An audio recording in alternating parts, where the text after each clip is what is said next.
તમારું નામ ને શું ઘટના બની? સાહેબ, મારું નામ સુરેશભાઈ શામજીભાઈ નંદાણીયા. અહીંયા મારી ખેતરમાં ઝાર વાવેલી છે ઉનાળુ, એમાં હું પાણી પીવડાવતો હતો અને મને જોરદાર ધડાકો સંભળાણો. કૂવામાં મેં જઈને જોયું તો કૂવામાંથી ધુવાડા નીકળતા હતા. રૂમમાં જોયું તો સ્ટાર્ટર ને એ બધું મારું બળી ગયું, વાયર કેબલ બળી ગયું, ફ્યુઝ બળી ગયા.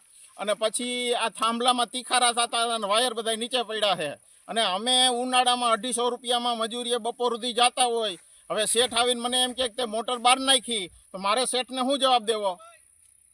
એટલે આ નુકસાનીનું હું અંદાજે ભાડે રાખેલી જમીન. તમારી નુકસાની અંદાજે કેટલી થઈ? મારી નુકસાની 25,000 રૂપિયાનો મોટર સેટ થાય અત્યારે. પછી આમાં આ લોકોનું તો બીજાનું ખેતર છે, પણ જેવા લાકડા બળી ગયા, ટૂંકા થઈ ગયા. તમારી માંગ શું છે? માંગ તો સાહેબ અમને આ જીબી ને કારણે થયું છે તો અમને આપવું તો પડે ને, એને ન્યાય તો કરી દેવો જોઈએ ને. એટલે તમે જીબી વાળાની બેદરકારી સમજો છો? પછી આ થાંભલેથી વાયર પડે એ કઈ અમારે ખેડૂતથી થોડુંક થાય, તો જીબીએ ધ્યાન દેવાનું, નબળું હોય રિપેર કરી જવું જોઈએ ને ટાઈમે.